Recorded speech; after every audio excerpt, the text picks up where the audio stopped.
Good morning, everyone. Good morning. Good morning. Good morning. Good morning. Welcome to a very gray, quasi-foggy, kind of dreary-looking Wednesday morning here in the city of Philadelphia. Welcome to another coffee break chat. I'm your host, James Jackson. He, they pronouns, executive producer, Light Beef Productions. And we got a great show for you today. I hope you'll enjoy it anyway. If you don't enjoy it, I don't know. Feel free to toss a comment in the comments below.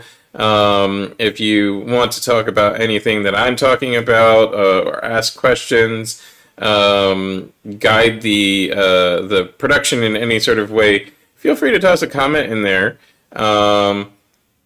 Or hit like if you see something you like, that'll help us know what's going on. And I'm just trying to bring up my outline here. I got rid of it somehow. Here it is. All right, so what we're going to talk about today is art as a lens on society. We've got a great guest for you. Tim White, tax preparer extraordinaire, also husband of Lanish Miller White, the renowned and excellent, well-known and quite prolific member of Philadelphia's theater community. So I'm going to introduce Tim as her husband. We're going to talk about theater and housing, women in art. A city council asked me anything that happened on Reddit recently. GI Bill Injustice, media backlash, and Seventh Ward art. Historic stories, art unveils forgotten tales, reveals glory. The quote today: artists are the gatekeepers of truth. We are civilization's radical voice. Paul Robeson, folks, Philadelphia artist. I'm going to bring Tim up on screen here, allow introductions, and we'll get going. Tim, welcome to the show. Please introduce yourself, your pronouns, what it is you do. Hi, I'm Tim White, he, him. I am an accountant who works at the Mann Center for the Performing Arts, and I am the owner of Tim's Taxes. I also am Lanish's husband. um,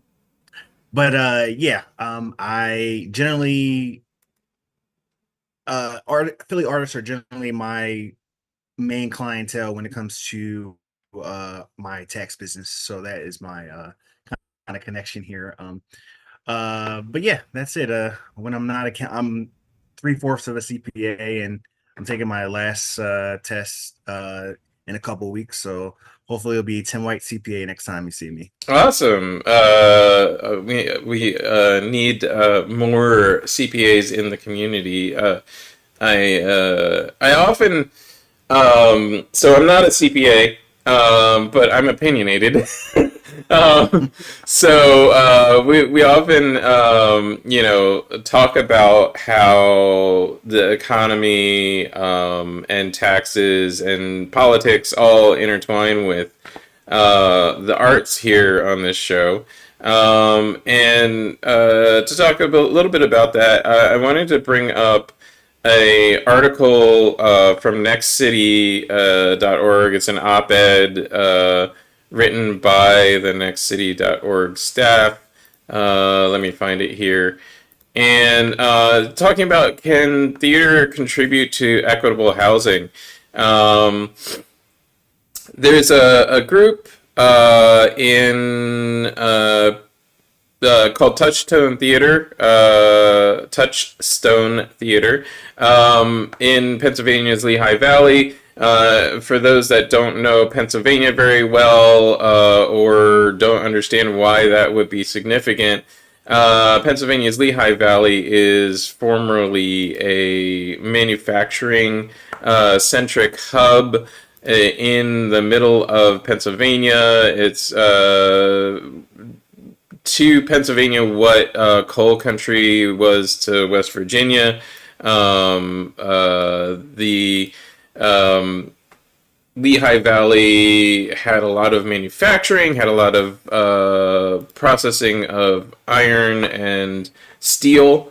And as those kind of things moved out of the country, a lot of the towns in the central center of PA are left with a lot of infrastructure to upkeep and plans that were made when the thought was that the population would always grow.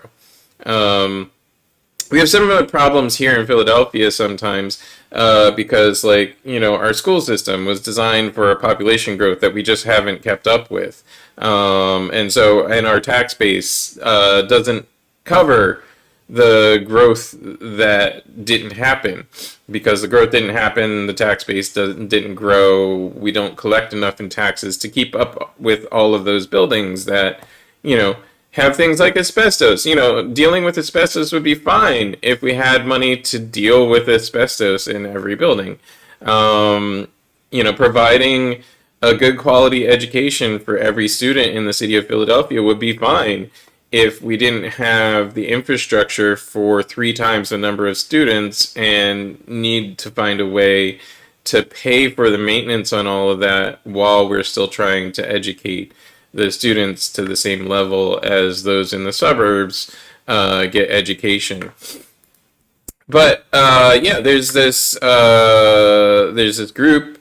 They created a piece out in the Lehigh Valley, and they're traveling it to multiple other cities and towns, and it's a devised piece. It allows people, locals, to contribute to it. It involves a lot of audience interaction, and it creates awareness of what the situation is. So this was put on in Bethlehem, PA. And one of the factoids that was brought to light through the putting on this piece was, for every 100 extremely low income families, only 30 housing units are available for the residents of the Lehigh Valley. And 1/3 of Lehigh Valley households are cost burdened, meaning they pay more than 30% of gross income on housing costs. As a tax preparer, I know you probably see the inside of kind of like these situations. With the taxes you prepare for folks. Is there a way that taxes and filing your taxes, paying your taxes, getting refunds, etc., can help folks that are in kind of this upside down position? Well, I think when it comes down to it, I think you need to go a level above taxes, and I think it's just general budgeting when it comes to that, doing the most with as little as possible. Now with that comes tax planning, I believe.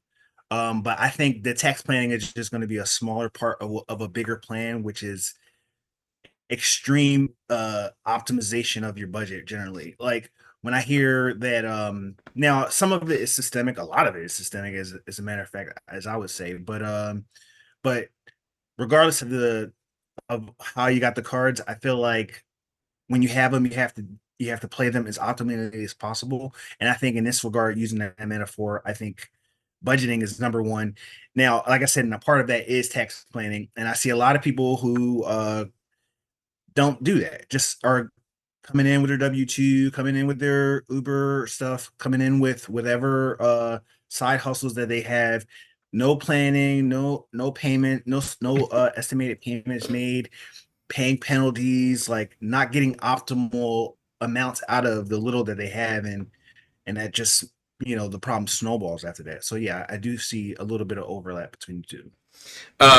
When I know that when um, I mean, for transparency, I would place this in my household in the kind of upper middle class area where we're not facing this kind of trouble ourselves. But I also am an artist, so I've lived through this segment of my life.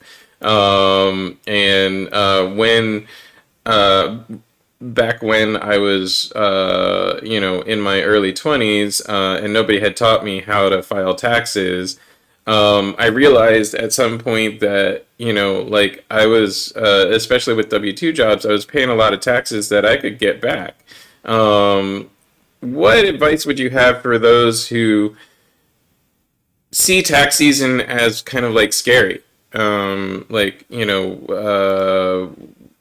what would you say? Like, should taxes be scary? Or am I gonna face jail time for not filing my taxes, or should I file my taxes anyway? Just because I don't know why should I file my taxes? What's the benefit here? Well, the I think the benefit is just that you don't want any. I, I have seen people very, very delinquent on their taxes. I have not seen a person arrested yet, as far as that's concerned. And I'm talking six figures behind. So, like, I think the regular person can breathe a little easy when it comes to that. However, it doesn't mean that their lives are not negatively affected. Their credit takes a hit. The government is not shy with garnishing your wages, liens on your property, stuff like that. So, like, while that's not jail, those are just as bad. Well, not just as bad, but still pretty darn bad when in and of themselves. So, I would say that is kind of a scary part, but the government wants to work with you really. They don't want to get 20% of nothing. They want you to get out there, stay working so they can get money. But I would explain taxes to people who are don't know much about it, just getting in the workforce, young people. It's just a square up. You're squaring up with the government one time a year, and I would suggest that paying them what they owe and not a cent more, basically. So, like, when you do things like I said, not paying estimated taxes on your side income, when you are don't understand about filling out your W-4, so you have too little withheld or too much withheld. You want to have a basic understanding of those things. So again, you are giving the man just what he needs, not a cent more, not a cent less. So you don't have so this is an afterthought when it comes to living your life, basically. I wanted to talk a little bit about the focus.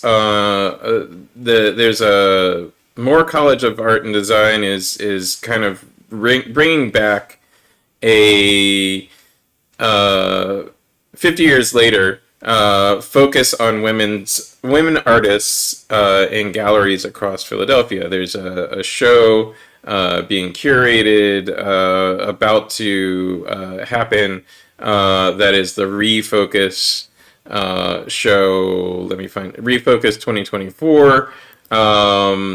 You can find it at refocus2024 .org, and just talk about a little bit about women in the arts, how the arts have been um, an outlet, a source of income, and kind of an economy driven by women, often. In your business, since you focus on artists, how many women-led orgs, on average, do you see per year versus men-led arts organizations? I would say most of them are women led in my clientele. I do like the women that I contract with, they are like generally like heads of their organizations. And whereas not to say that men aren't heads of organizations, maybe it's just they're other people's clients, but my clients generally are, like, when it comes to like the founders, the CEOs, most of them are women. So I do see mostly women when it comes to that role. I think it's uh, interesting that, like, like when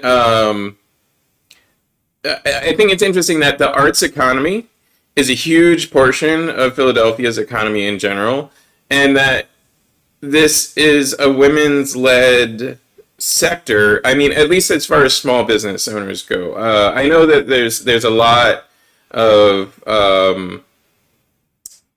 stress in kind of the larger, especially nonprofit world, of trying to have more women and minority led organizations. As we get into bigger nonprofits, it tends to become, a men's club again. And I don't know why that is. I think that's probably just because, like, guys have systemically led, especially white men have systemically been in the roles of power in society, and therefore caused there's this feedback loop of, male leaders giving money to male led organizations, and then, kind of it hits a cap, especially in fundraising, for the women led organizations. Um, I don't know if that's your experience, but, feel free to tell me if I'm wrong. But that's just like my experience is that, like, women-led organizations sometimes hit kind of a fundraising cap. There's only so big of a network that they're kind of, for lack of a better word, allowed to hit, before they kind of get capped off and stuck in their fundraising efforts. I think my observation there would say that I think it's more in the vein that I think it's all the cap I've seen has been network. So you did say networking. I like I said, I work in the Man Center. Our CEO is Kathy Cahill, so like we have a woman led organization, and I have not witnessed us having any difficulty like like the mission, our results kind of speak for themselves, and I think uh fundraisers see that and are attracted to that. However, at least from my vantage point, I have not seen uh someone limited by their gender. At least, like I said, in my small microcosm. Um, what the limiting factor is just what I've seen is who you know and who's part of your network. Um, and because I've seen organizations who have had trouble fundraising for even small stuff, like not even like millions of dollars, like just trying to get thousands of dollars because they don't know the right people. And I don't think that, and not to say that there's no like problems out there when it comes to women being the top people in some of these organizations, but I think even more limiting factor is the limits of their networking. Yeah, I think that's kind of what I'm talking about. Is there seems to be kind of like a feedback loop once you get to a certain strata, and the who is limited by who's willing to work with you, at some point. And that's kind of where the exclusion of minorities and women in leadership roles starts to happen. And there's study after study, scientific study after scientific study, that you'll always defer to giving somebody who resembles you physically, even if you're not consciously choosing to, give them an advantage in that you'll treat them a little bit better. And that's I guess that's where, you know, or companies like mine, companies like companies that make conscious decisions to put women, and especially women of color, in leadership roles, or people of color in leadership roles and throughout the leadership, that becomes really important. We need to look at the staff page of the orgs that we're working with and for, and make sure that they are representative of what we want to represent. I wanted to also talk about the Seventh Ward illustrations. So there's an art installation in Philadelphia's Seventh Ward. The tribute legacy reclaimed. It was launched in late 2023. It is still up and running at least through February 23rd of this year. And I think it's a valuable opportunity, especially as we approach Black History Month, the shortest month of the year. I always like to harp on the fact that we got the shortest month of the year, but as we approach Black History Month, to learn about things like this. This is an installation. It has historical photos of the Seventh Ward in the Seventh Ward in the locations where they were taken, and the Seventh Ward was historically a place where Black excellence was on display. I don't know how much you know about it, but yeah, what do you think of, just from an accounting economy point of view? What do you think it's important to kind of highlight the successes that our folks have had? Oh yeah, absolutely. They're in the accounting world. The first Black accountant is always like celebrated. I'm ashamed to say that I forgot his name, unfortunately, but I do remember his story about how he took the CPA exam. John Cromwell Jr. He took the CPA exam, and he had to move his whole family to the first state that had the first Black CPA, after years and years of strife of no one being able to sign off on him to become one. So stuff like that.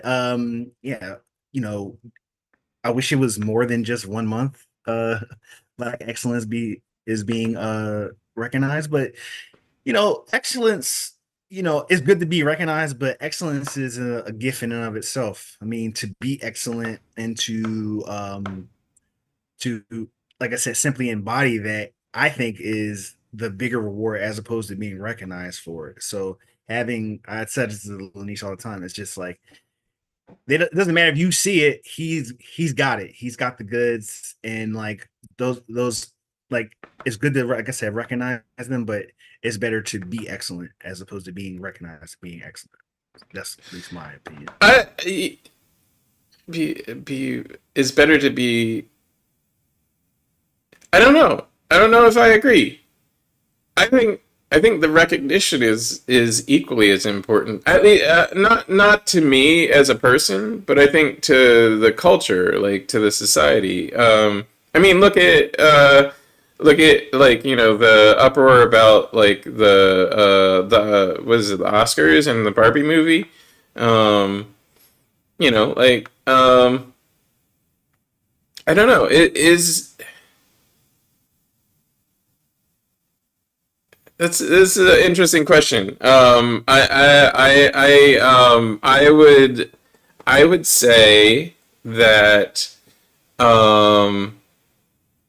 having applied for a lot of grants and, having to show my business plan to people and stuff like that. Like, one of the things they always tell you is, like, be sure to highlight any times you were recognized as a company or as a individual, any awards and stuff like that. How do we make that more a part of the culture, when there's systemic inequality in the access to it, is, I guess, where I would go with that. I would think it would be important to do that. I don't know. I feel like you can deny someone recognition. I'm sure that's happened in your life, and it happens to me all the time. But when it comes down to it, being excellent and recognizing your own excellence, and because recognition is just one part of it, because application is the big part of it. I think it's just like, yeah, you don't recognize my excellence, but like but you rely upon it. You know, exactly. Like, so you understand. But yeah, I think when it comes down, so when I say recognition isn't as important, I mean that, but it's not that it's not important at all. I'm just saying that it's more important to, like I said, have the goods than be recognized to having them, basically. Um, So I mean, because from an internal perspective, I can agree with you. Like from my own perspective, yes, knowing that I have the goods, that I can do what I know how to do, is super important for my own motivation. Like, if I'm going to get up today and do something, it's important for me to be excellent at it. But from a social perspective, I'm wondering if maybe that's something that we've been trained to think, because it is as important or equally important that it gets recognized. Um, because, like, there's all these stories in modern media, and throughout history, if you really look at them, of people, quote unquote, failing up, like, just really screwing up, and then they still, get a better job at the end of the day. Um, and in black culture, there's also the kind of, phraseology that my grandfather taught me, like, and that I've even said, we have to be 150% better to get, like, 75% of the recognition. um we have to be twice as good to get half the recognition. Is that an area that we could easily change the narrative, that we could easily change the the like, the historic injustice? Do like, is reparations necessarily monetary, or does reparations also mean, like, let's recognize black excellence? that would certainly be cheaper, I guess. um, but yeah, I mean, I see what you're saying as far as that's concerned, like pushing the needle, like moving the needle towards, like that is a step towards true equality when it comes down to that. It's just, I don't know. I've come from and I've heard that too, as far as like, gotta work twice as hard to get half as much. Yeah, I get it. And but I have just come from such a like low place, like through sheer like hard work. Like, not to say that like pull yourself up from your bootstraps or anything like that. It's just that like you can go crazy not getting your due. Like you have to, and that concept on top of just being an insular person to begin with. I think those two things kind of inform my opinion on that as far as it's concerned. It's just like keeping a shell, almost like listen, I'm like, I'm not going to get any enrichment from outside, including recognition. It's all got to come from within, because that's how it's always been for me. Not to say that that should be representative of the culture, is what I think you're saying is, while that's good for me, like the culture en masse, yeah, that would go a long way to like moving things closer to equilibrium. Is people, some of like the large institutions being able to recognize Black excellence when it's occurring. Um, so yes, I think it's an interesting topic. We should delve into it more at some point. Maybe you've set me on my road of recurring topics that'll come up for this year, but I want to give you a chance to talk a little bit about Tim's taxes, what you do every year, and it is tax time. I suppose you've probably sent your letters out to your recurring clients. What is the benefit or disadvantage of hiring somebody like you for doing the taxes every year? Um, I would say the number one thing from a base level is just filling in an unknown that you don't know. Like sometimes it's good to learn a new thing. Like it's picking up anything. Like I want to at some point after my CPA exam, I want to pick up DJing. Like I don't know anything about it. I know I like it, and I know I want to incorporate it in there. But the stakes there are low, though. I mean, whereas when you if you mess up on something that you don't know, like taxes, then like again, we talked earlier about like some of the consequences that could happen with that, like liens, garnishments, nasty letters from the IRS, stuff like that.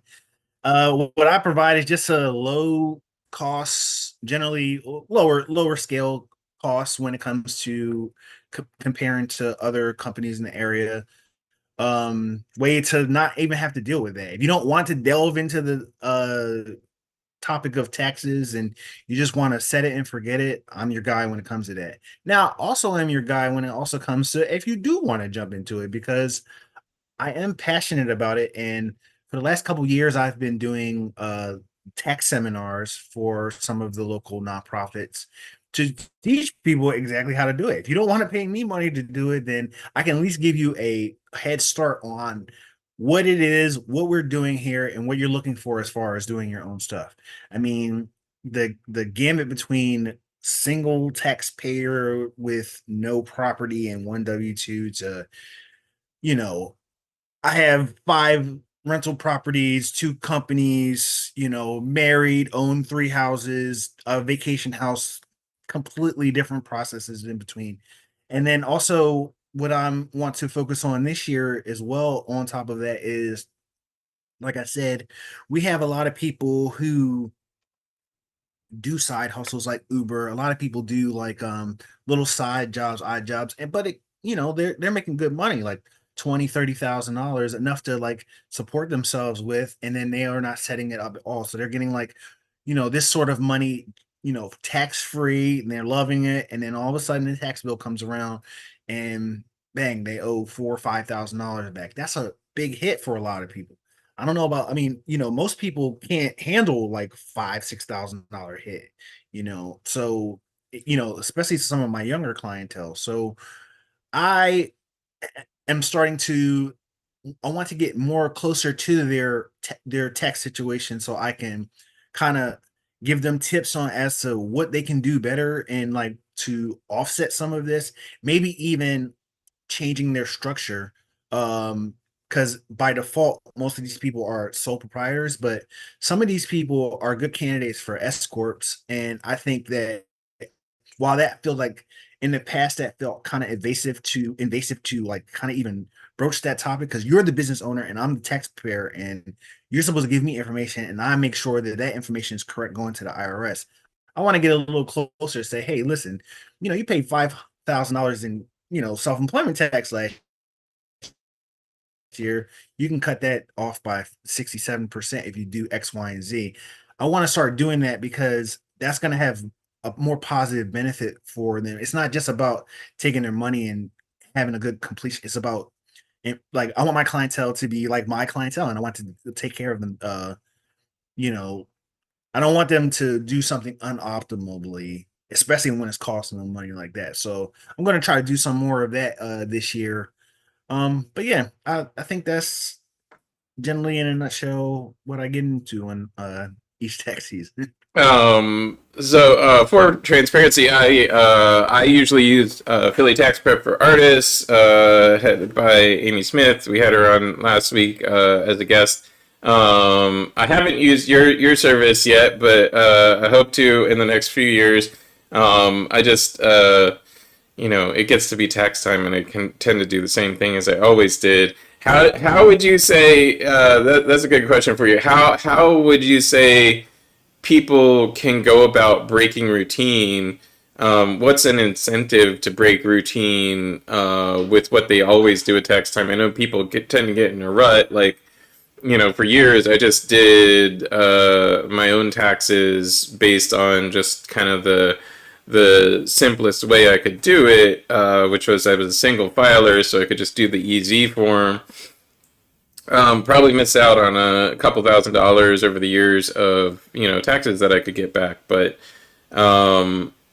what's the easiest incentive you think to get people to review what they're doing every year? I don't think there's going to be an incentive that is. I think it's a decentive that prompts that introspection. I think it's something bad generally that generally happens when people are reiterating like the bad thing that happened to you is you missed out on money. So like that may prompt you to do something different next year, or maybe just become more curious as to what your options are when it comes to your tax prep. Unfortunately, yeah, it's generally not like how can I do this better? It's just like how can I avoid this bad thing generally. Another now I will say one incentive that I see people and people who are generally proactive will do is when they have something big coming up on the horizon, they've got a new venture that they're starting, or they just bought a house, or they just sold a house or anything like that. That's when they want to be like, hey, am I doing this correctly? Because this big thing is happening, whether it's a negative or a positive thing, it's a change that's happening and that they are unsure about.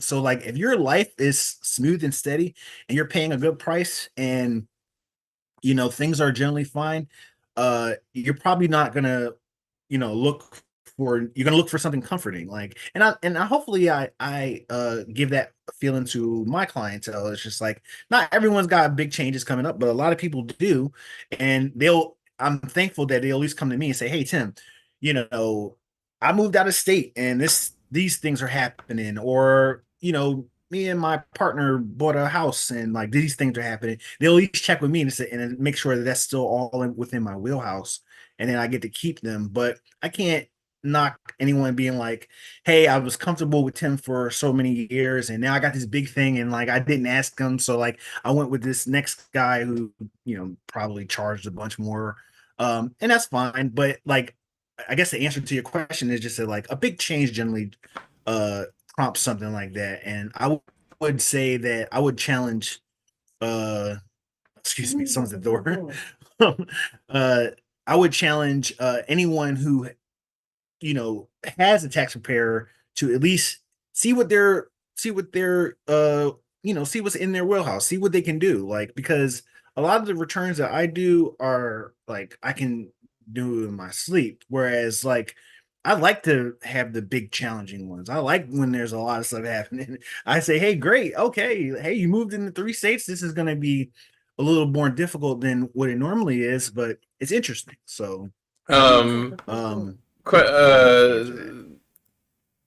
the I would have a so one of you're talking about like big changes. I think one of the big changes that anybody can look for any year is are there any changes to the tax code, especially in my sort of situation.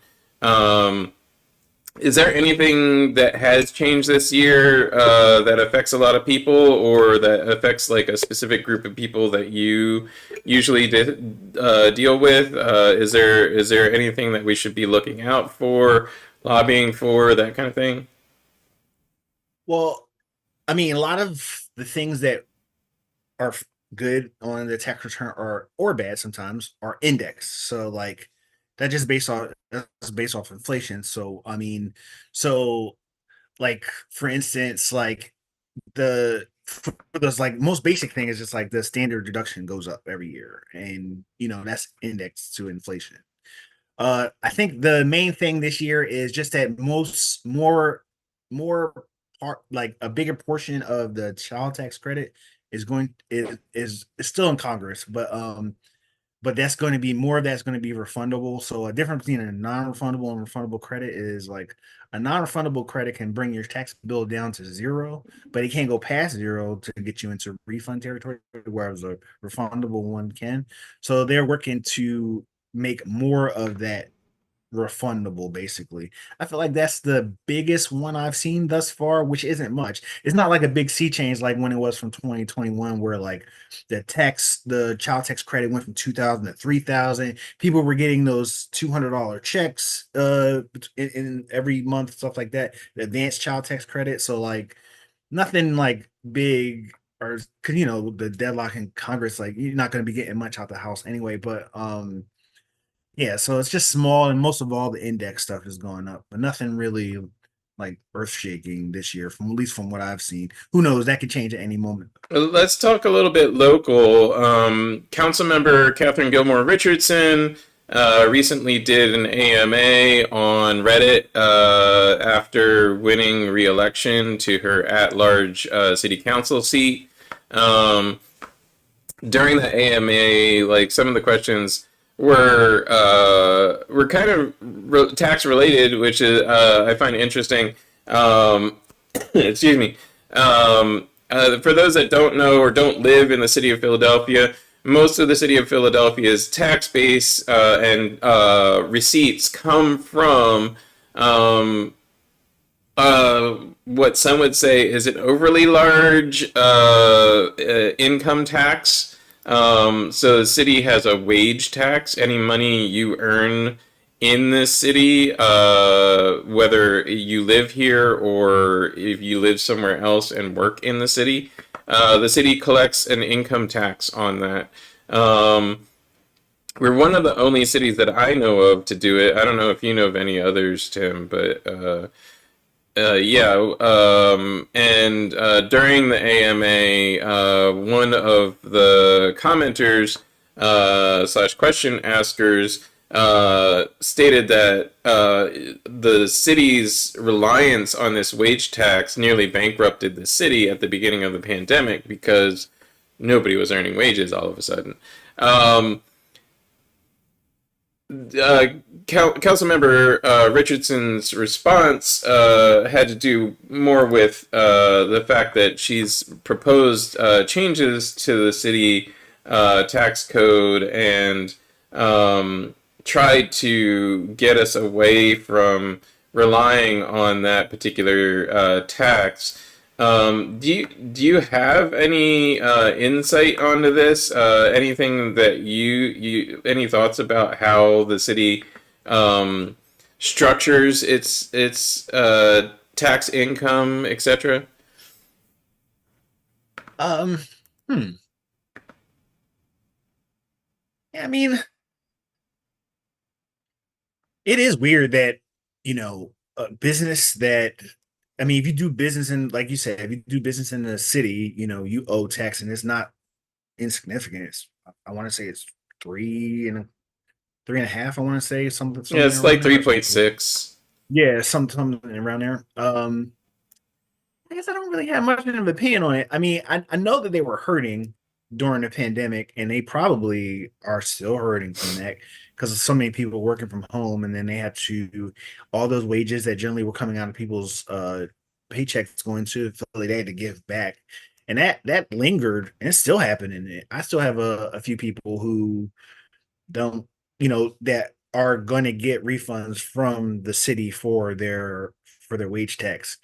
I also think that there's also, they got the BERT and they have the NPT tax too for business owners who, even if you do business outside of Philly, because you live in Philly, they consider it a Philly business. So Right. they're like businesses basically as well. I think, I mean, I don't know. I don't know which, like, they're both pretty, which is crazy. So for them to already be having trouble, I don't know how you would shift that around. So it kind of makes me feel like I'm happy not to be in their shoes. But reforming that, I don't know what I would want reform to look like. I mean, we talked you were talking earlier in the show about, I mean, housing disparity, like, with that, the other side of that coin is just that you have so much you have open real estate happening in downtown Philadelphia that's going unoccupied because of people who are, for whatever reason, are still working from home, who are still taking tax dollars out of Philadelphia by working from home. So maybe I would say, just off the top of my head, just like some sort of tax when it comes to those open areas. If you don't do something good with those areas, or something like city centric or city forward with those areas. That's just off the top of my head. But I would think, yeah, the inverse of that would have, the solution has to be in there somewhere. So it's like, if part of your tax base is coming out of, some of that is being remitted out of the city, then we want to see why, and then use something with the assets that are left over. So the assets that are left over is the open areas in Center City. Maybe we can find some way to get some additional tax revenue out of that, basically. I I mean, this question has always been on my mind as long as I've lived in the city. It's the only place I've ever lived where I get taxed whether I'm doing business in the city or I'm doing business outside the city. Like most places have a reciprocal tax agreement, so like, if I, like, for instance, Pennsylvania, New Jersey, if I'm doing if I'm living in New Jersey and I'm working somewhere other than Philly in Pennsylvania, I pay my taxes to Jersey, and like their reciprocal tax agreement means that like I don't have to worry about it. Philly is the only place where I would be paying, and need to file a income tax claim if I wanted a refund, if I thought that they collected too much taxes. And like, this is if I was living in South Jersey. Now I live in Philly, and I have to file a tax return every year with Philadelphia. Anyway, because if I work anywhere else, they collect taxes on it as well. Um, that's the I mean, it's both crazy to me, but also sort of makes sense. Like we are, like everybody who works in the city is using the resources of Philadelphia, so needs to contribute to the general funding of those resources. At the same time,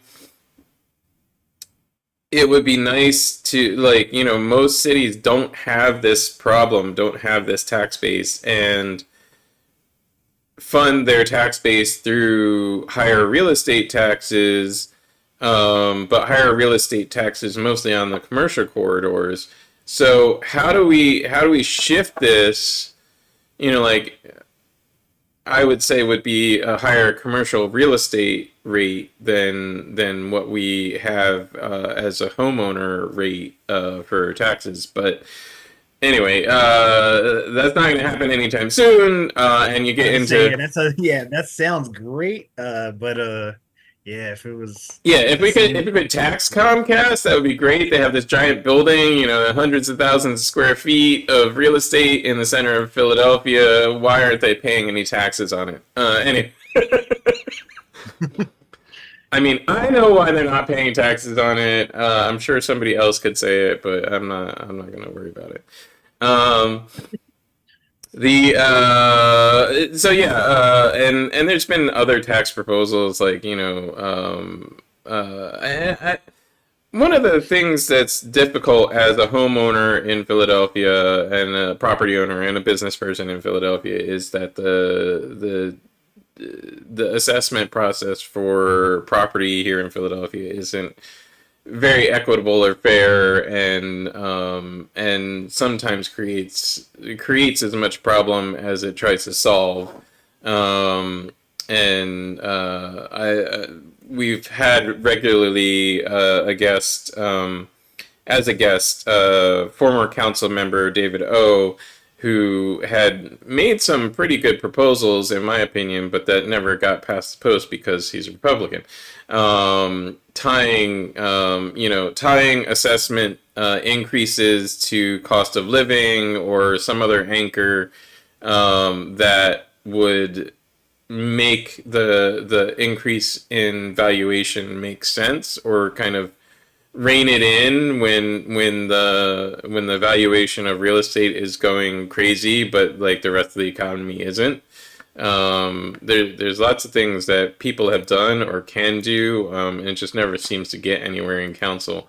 Um, and for whatever reason, it's just not sexy enough a topic, or I guess would be the way to put it, to get enough traction, amongst people commenting on it. Um, I don't know if being a CPA, three-quarters of a CPA, means that you network with people who are more interested in those topics or not. But Yeah, I mean, it's interesting, I, especially when you're talking about the Sterling Act, and like the weird way that Philadelphia works as far as like it's heads both ways basically. I will say one thing is just that I think that's what you're seeing people moving out of the city. You know, and that's where like I think the opposite part of the Sterling Act works is just that like because I know a lot of people who have like gotten letters from Keystone Collections. Now that's another thing that I see a lot of in my tax business. Just like I got this letter from these guys. What's this? And it's just like, yeah, if you don't work in Philadelphia, you work somewhere else. Generally, then that's the only place where you're really protected from your local, earn income tax generally. And then no one pays it, like no one files those local returns. And then next thing you know, there's a lien on their house, but it's from some small, township as opposed to the city of Philadelphia. So that's the one good part about it. But yeah, I think people are taking their matters into their own hands and moving out when it becomes too much of a too crazy, especially when you're talking about the how unequitable the appraisal process is when it comes to taxes. Yeah, I mean, you can't really control that. So like you do what's in your control is where you live and where you buy it. And I think those sort of things are pushing people out of Philadelphia, even though the numbers really don't support that. But um, I would think that would be like the natural evolution to those sort of policies. let's talk briefly, real quick, about a couple of things on the national scene that affect these things. Um, um, Especially talking about Black History Month.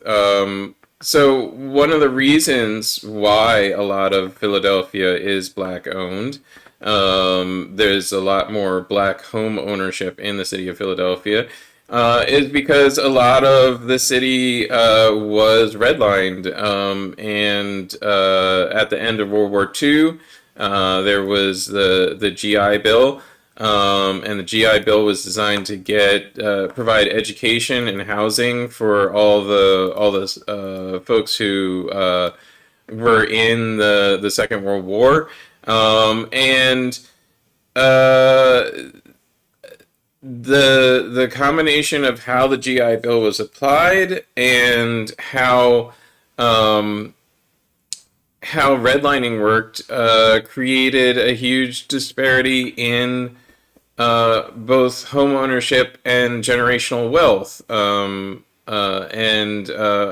think that's an interesting topic. I don't know how much you know about it, but I think you probably know a lot more about it than you think you do. I think most people know a lot more about it than they think they do. Um, what would you say are modern evidences of how this systemic thing happened? Well, I mean, well, first you touched on it when it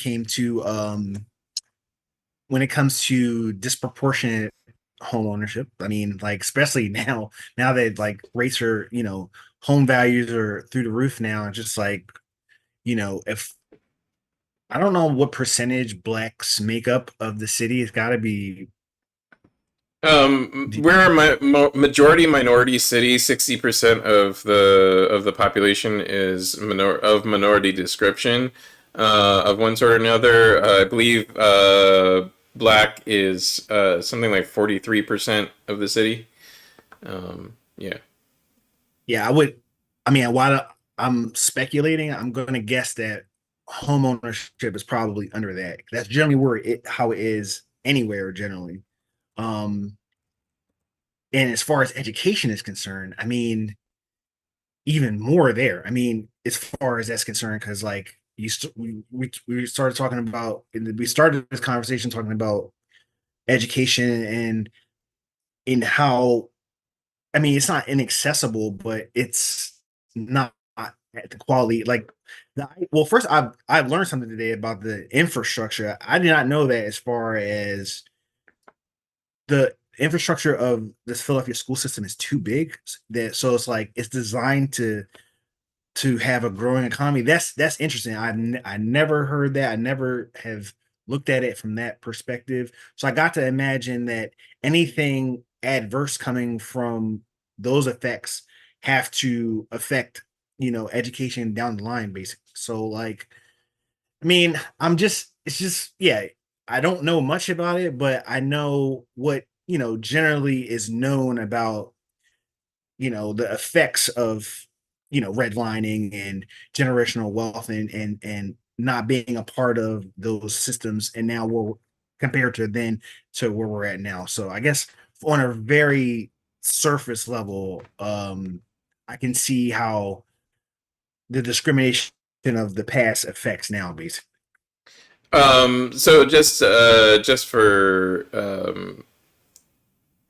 just to bring some of the statistics into it, Philadelphia in 2020 was 33.7% white and 37.8% black, non-Hispanic, and then the other percentages make up the rest of, and I think one of the more recent numbers, something like 43% black.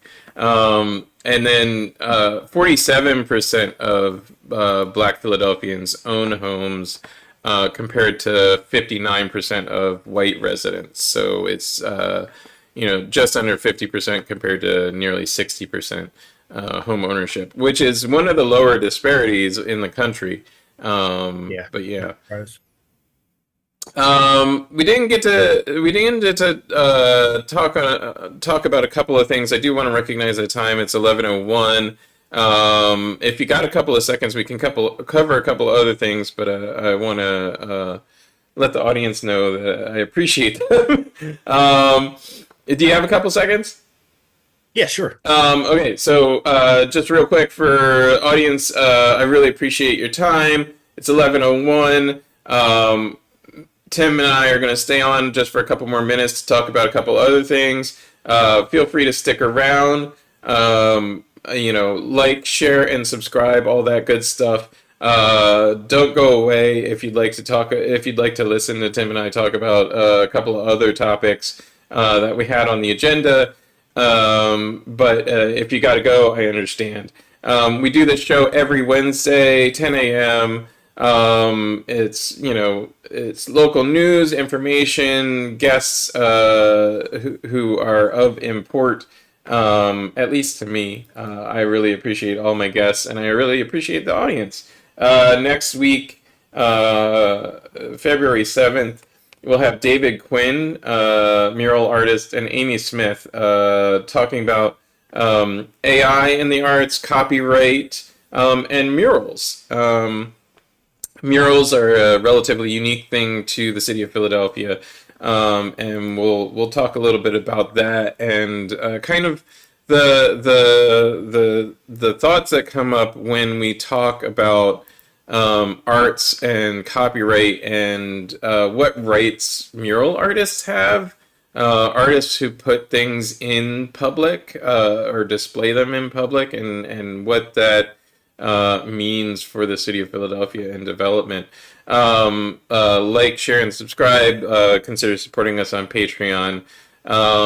And so let's get back into it. This disparity that was set up by the GI Bill, by redlining, by all that, I think is interesting. You know, like tying back into the top of the show. You know, there is a housing. I know I desperately don't want to say housing crisis, but what would you how would you describe the housing situation in Philadelphia? Do you think that there's enough housing here? Uh, yeah, I mean, yeah, when again, when values are outpacing like wages and other economic indicators, this is just always happens generally, like especially in the rent sphere. Um, is there enough? Yes. Is it affordable? No. I think there is enough. I just think that it's inaccessible to your average person, and that is due to overarching economy factors. I could be completely wrong when it comes to that, but at least that's from what I see from my vantage point. Is yeah, I mean it's hard to get. I mean, public housing is at maxed out. You're not getting that anytime soon. If you just need a place today, you forget about that. I mean, rents are still going up. I mean, even though it's kind of calmed down a little bit, especially with the interest rates going up. I mean, it's calmed down a little bit, but it's like it's still just as hard. I mean, it's hard to get places outside the city. So it's just like this is something that is not just a citywide problem. This is everywhere. But yeah, I mean, just like to solve that, I mean, I mean, it's to solve inequality in the economy, and I think the inequality is kind of the point of it. Well, one of so I just looked these stats up real quick. So they're from this different years, but they're only separated by 3 years. As of January 2023, a count of homeless people in the city of Philadelphia was 4,725. That number is disputed by a lot of people. It could be higher, it could be lower, but 4,725 is actually probably the bare minimum number of unhoused people in Philadelphia. That's a survey that was conducted by literal people walking around. And In years prior, pit count totals are usually above 5,500, and 85% of those were sleeping indoors. So this often this number doesn't account for people who completely avoid the system, completely avoid being cataloged as unhoused.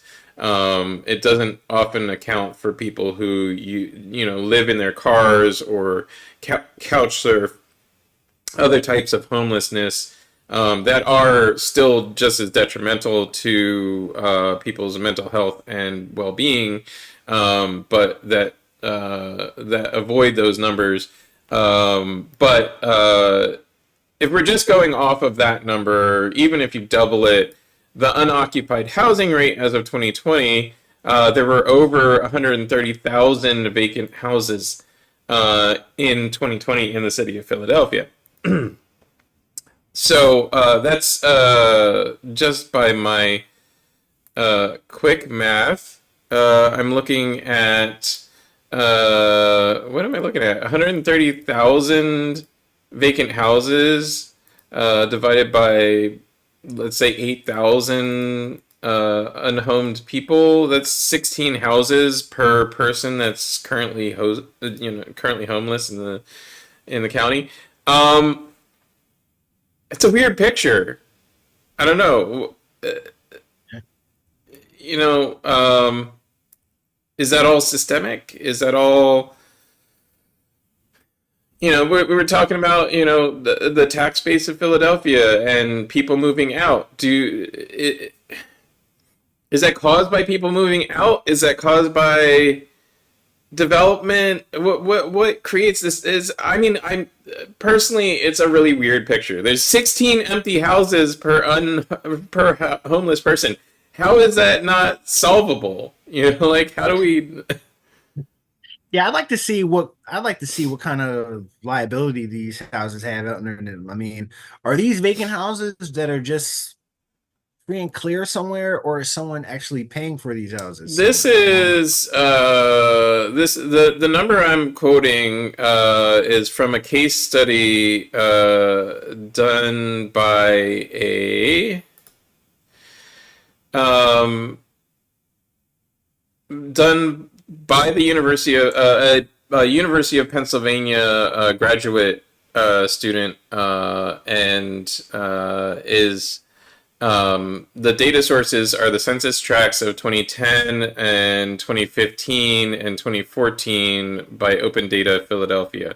Um, uh, there's also a 2016 vacant property indicators report by the city of Philadelphia that is cited.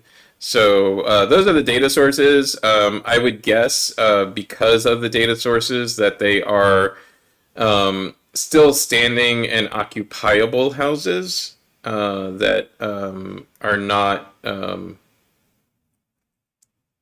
just not occupied. Just someone's in there. Yeah. I mean, I can't say that that's surprising. I mean, that number 16 houses per person is a little bit of a surprise when you frame it like that. But yeah, I mean, when it comes down to it, just like everyone is beholden to the person above them, just like the economy is designed to. Like you only get so far up. So it's just, is it solvable? Yeah, I think so. We were talking about we talked about tax rates going out, but we also talked about how ways that they can make up this leaving tax base by, and I think we talked about commercial real estate, but I mean I think residential real estate is kind of in 2024. I mean they're kind of getting all together. A lot of corporations, the more corporations have owned houses in Philadelphia more now than ever, because of like how cheap cash was in the last couple of years and how crazy interest rates are now. So corporations could come in there with cash, buy houses up, and nothing. Just assets on the books basically for them. There's no face to this. So like again, I feel like the housing crisis, to put just use the word crisis, is just a small. It's just one symptom of like the economy at large when it comes down to it. I mean, if a corporation could come in and buy your house and leave it vacant, and then there's no tax ramifications for that, then the tax code's got to change to adapt to that. Will it anytime soon to like do anything good? Probably not. But that's what a sane. That's how like a society that is interested in doing the best thing for the most people. That's how they will react. But maybe we still may react like that, but it's not going to be in an optimal time frame. That's for sure. Hasn't Um, happened yet.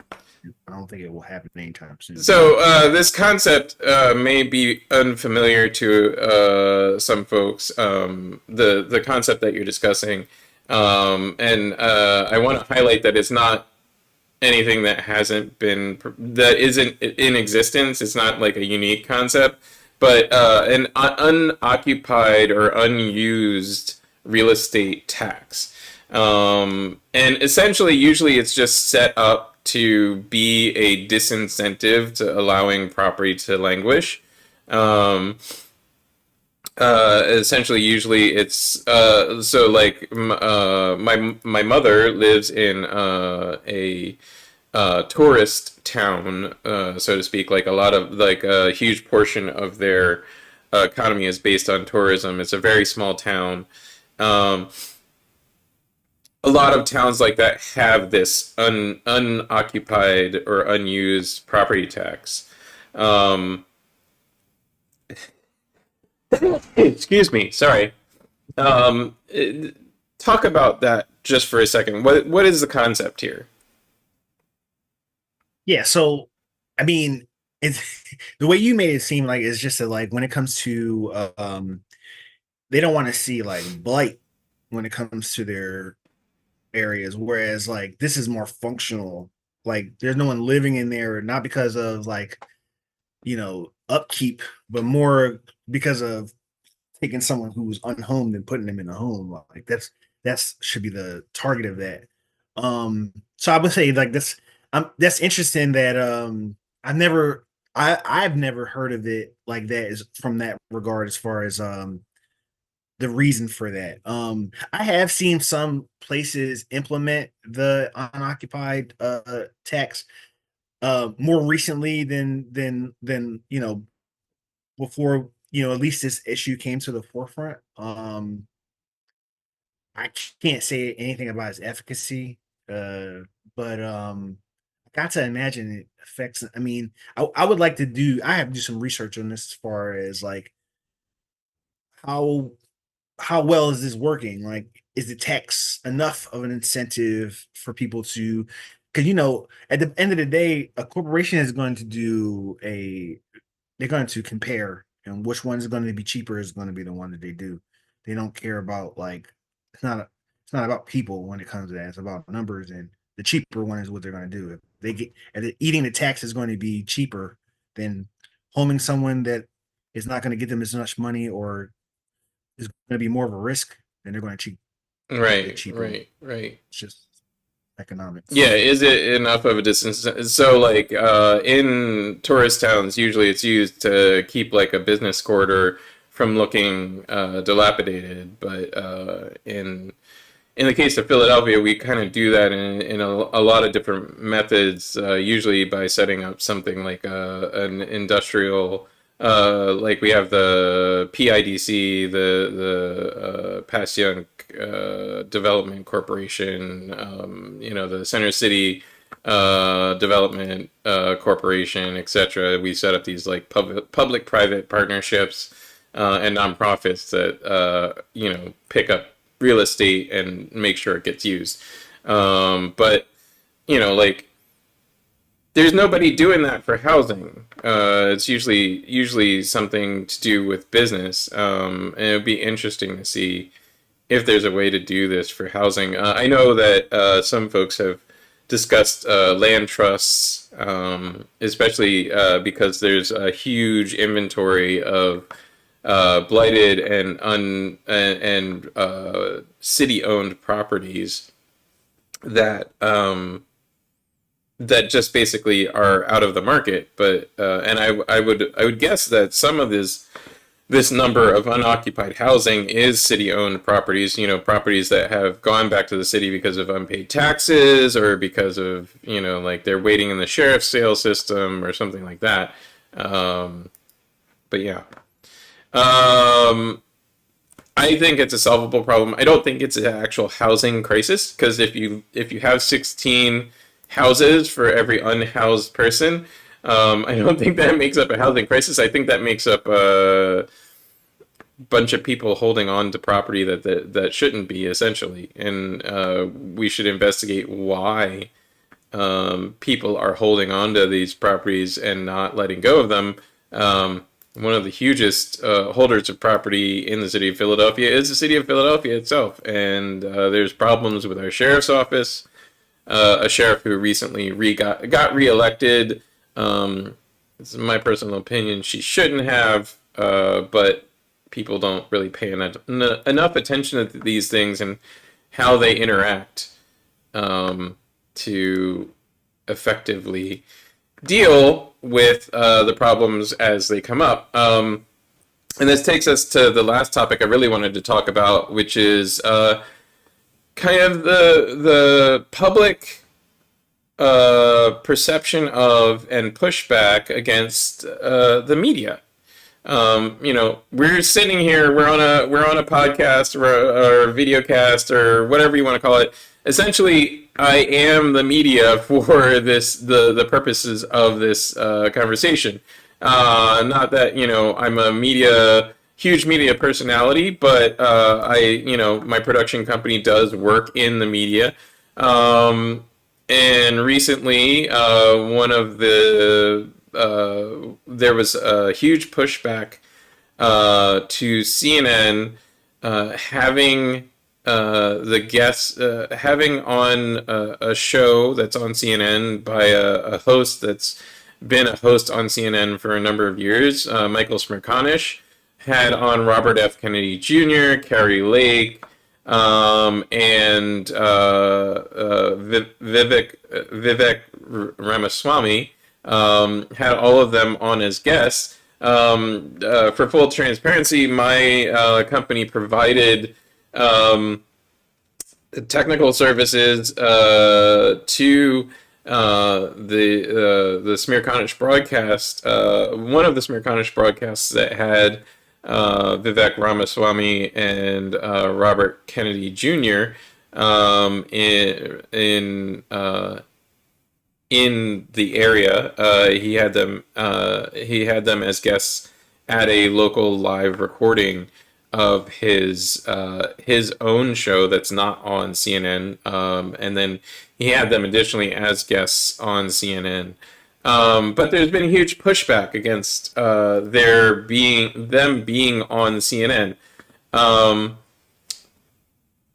I don't I don't know. So here's the thing: how do you highlight the problems? How do you discuss problems that exist without having guests? Like, I don't know. I think it would be boring for you all, guest wise, to stare at me talking for an hour. I'd much rather have somebody like Tim on talking.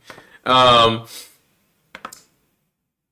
what's your experience, Tim, in this area? Like, what's your personal, interaction with the media? How do you feel when you see people who you don't necessarily agree with, or who have what essentially are crackpot opinions on the media? Like, how do you deal with that? Well, I mean, I try to remain calm, number one, because it is kind of infuriating sometimes to see people like some of the Republican candidates, who are really trying to outdo each other in weird and fun ways. I feel like it's a little infuriating. But then I also think about how we consume media these days versus how we did 20, 30 years ago. And I think a lot of people like in our generation, we kind of have at least I speak for myself, have become kind of immune to the clown show, for lack of a better term, when it comes down to it.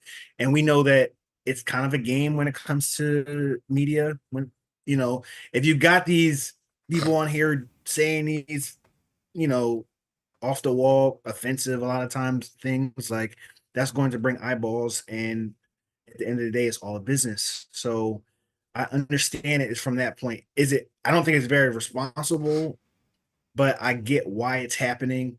And while it's infuriating, I try my best just to turn it off internally. So, and I do take comfort in that when it comes down to real media, I mean, real media, effective media.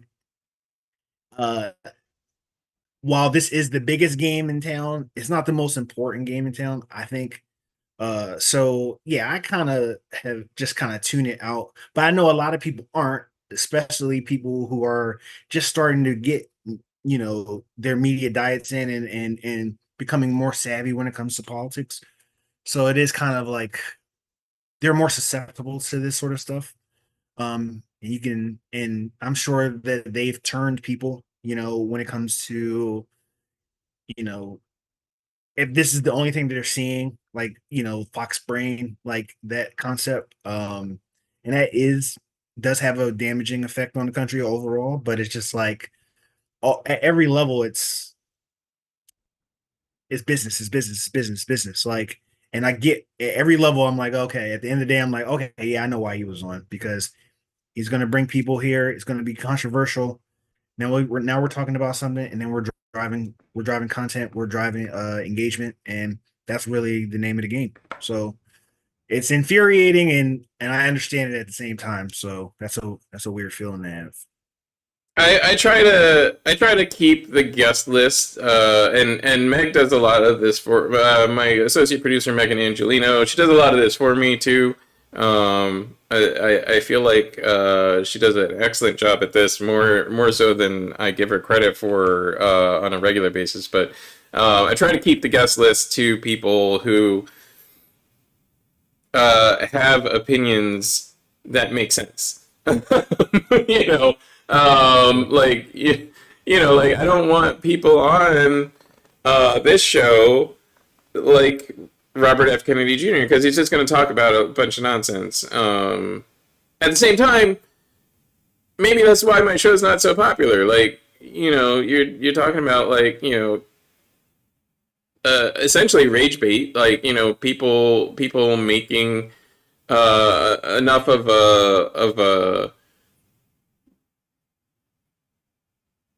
an unpopular opinion, a crazy opinion, whatever, like just even if I don't, sometimes I don't even know if it's genuine. Like, I as somebody who grew up a lot like Vivek Ramaswamy, um, I'm the child of an immigrant. I'm the grandchild of an immigrant.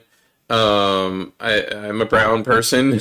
I'm clearly not white. Like as somebody who grew up that way, I know like a lot of the opinions that Vivek Ramaswamy espouses in his campaign talking points can't be honestly held. Like they can't be honestly held by somebody who grew up this way, who grew up, like I'm part Asian, and I'm very early clued into the model minority myth. Like people telling me that like because I'm Asian, I should be really good at math. I suck at math. That's why I have other people do my taxes.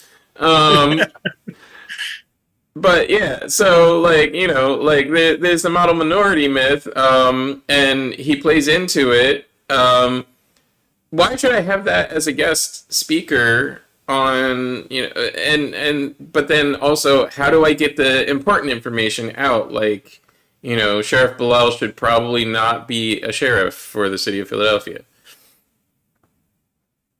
Um, yeah, I don't know. Good. Yeah, that's interesting. I mean, it, yeah, they're all playing a yeah, it's crazy. It's because like they're all playing a game, and it's just like it's I don't know.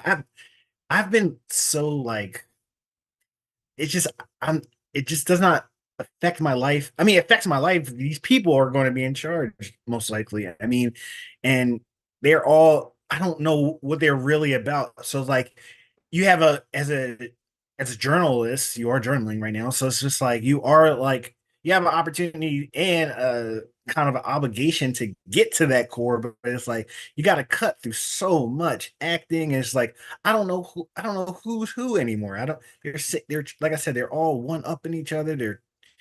They're trying their best to like let's be honest, out Trump. Like when it comes down to it, no, it's got to be tough for someone trying to like really inform the public about what these guys actually stand for. But it's just like I don't even know what they stand for. I don't even think they really. I don't think they really know either. All right, let's wrap up. I think we covered everything on our docket. I appreciate you Wait, coming by. you didn't let me. You Yeah. didn't let me talk about ivermectin yet. Oh. We gotta get some eyes on it. We're gonna save that one for the next time you come on. Yeah. No. In case folks don't know, I'm assuming that was Tim just trying to be sarcastic. That was a joke. I think. I think this is why I have artists and artist related people on as guests. I think it's important, and that the arts always talks to and highlights these things. And just to summarize, just like the title, we're talking history, we're talking art, bringing to the forefront hidden stories, tales that are forgotten, people who don't get to speak out, and amplifying them, and revealing excellence, whether that be black excellence or women's excellence or excellence that is, for whatever reason, not recognized by the general society as frequently. And so I really appreciate you coming on today and talking about the wide range of things that we always talk about every week. Any last thoughts? Any thoughts about tax season? Throw in a plug for your tax preparation services. Oh yeah, just Tim's Taxes on Facebook. And I would just say that if you have a business, today's the last day to get your 1099s out, so get those out today if you can. And be patient with your tax preparer. If you are engaging one, they're probably overwhelmed today. And if you are trying to do your own taxes and just need a little hint or help, please reach out. I'm more than happy to give you hints and helps for that. All right, thanks, Tim. I'm gonna go to a one up of me, and you're feel free to head out if you like. Hang out in the chat if you don't wanna, if you want to talk about anything else. And I look forward to having you on again. Maybe after your life is a little less crazy from tax season. That would be great. Thank you so much. All right, thank you for joining us. And thank you, audience, for joining us this week, every week. 10 a.m. Wednesdays, we always have, what I hope is an excellent guest to trigger some conversation about things that are happening in our world, that are current events, that are national, international, local, things that are important. I try and highlight everything from a black perspective and lift the voices of minorities, in all kinds of minority description, and bring those to the audience. If you like what you see, please like, share, subscribe. Please consider joining us on Patreon, patreon.com/Late Thief Productions. Thanks for joining us this week. And next week we have David Quinn, mural artist, and Amy Smith joining us again to talk about AI in the arts. So, yeah, please tune in next week, and we'll see you then. Enjoy the rest of your week, everybody.